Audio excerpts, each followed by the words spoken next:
That's great. That's our new wagon. It's a impressive wagon. Lovely stuff. Okay. How much of an issue is it with the homeless for the ex-defence forces? Like, I mean, it must be quite an issue if you're... It is. The Easter Parade, that magazine is our O&E Connect. That's distributed to all members. Okay. Around 3 to 4 times a year. Okay. And how do you find it? Like, how did this group get started? The Organisation of Ex-Service Personnel was formed in 1950. Yeah. And it was formed by different groups of retired soldiers from 45 to 50. There was at least 5-6 different groups, and they decided to all get together and called the company or the association one, the Organisation of Ex-Service Men. That was in 1950. They progressed to that in 1989. There was 3 retired soldiers found dead in the streets of Dublin, hypothermia. And there was 10 of the organisation got together and they went out and mortgaged their homes to build the first accommodation block in Queen Street in Dublin, 20-room accommodation for retired soldiers. Right. That unfortunately fall in hard time. So we're the Drogheda Slane branch of the National Organisation of National Ex-Service Men and Women.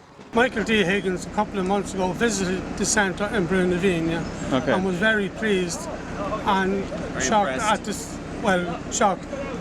impressed at the support that the men were getting. Okay. A lot of soldiers might have difficulty readjusting afterwards. When you have to retire at 60 from the Defence Forces. Now, some soldiers, when they have 21 years done and they would have enough, they'd be young enough, maybe 38, 39 years of age, they go out and all they know is army life. They're acclimatised to army life. And when they go out, they just cannot readjust to civilian life.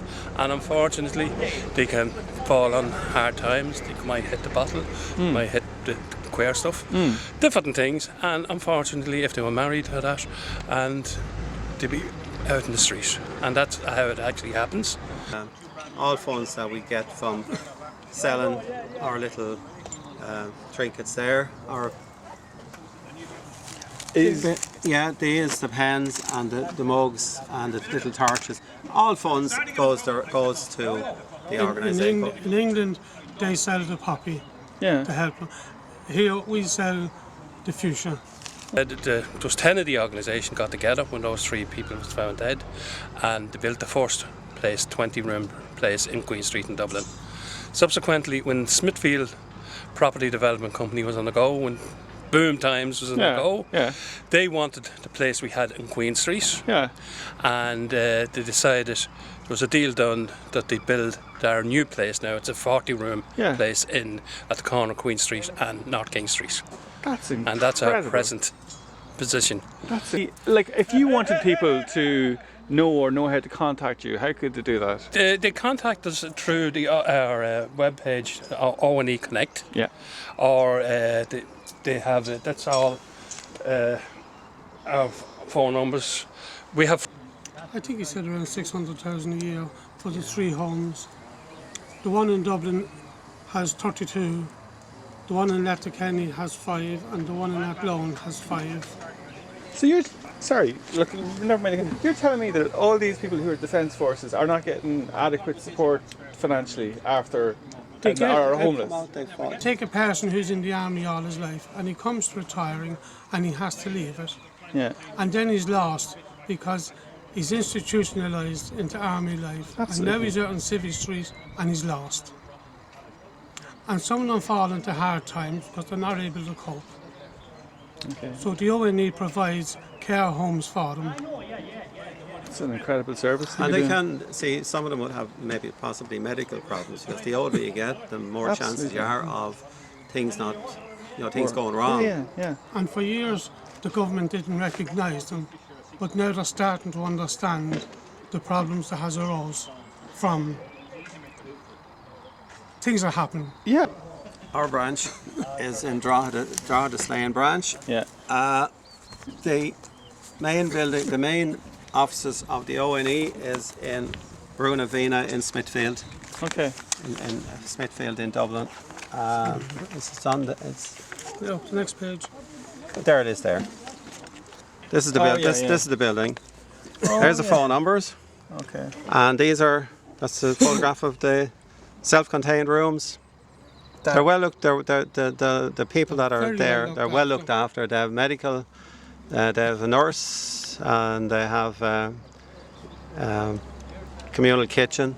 That's an incredible service you're doing. Yeah, it really is a lovely thing that you're doing. Yeah, and if any ex-servicemen that want to come up, or their families, and if they want to come up to Dublin for a weekend, they have the facility. They can stay over in that place.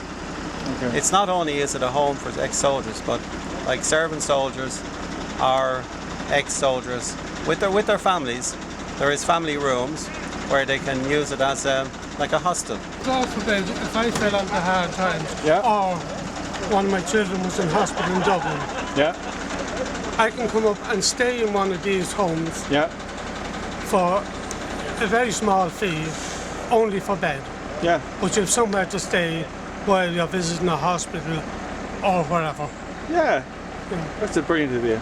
It's a brilliant idea. 42 branches all over the country. Okay. I'm part of the Drogheda Slane branch, Okay. which is the second biggest branch of the organisation. I'm secretary of it. Okay. I'm actually on the board of the organisation itself, and we can be contacted like on O&E. If you look up O&E Connect on the web page, you get all the information. If somebody is homeless, or they've fallen on hard times, they're ex-defence force, what should they do? If someone is homeless and they're in need of accommodation, I'm not saying they will be accepted, but they can go to the nearest branch. As I said, we've 42 branches all over the country.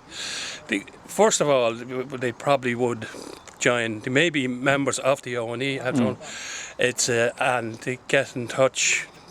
The branch would get in touch with the company. It's now the homeless end of it is run. We've a house manager, and they would interview people and that and see the criteria.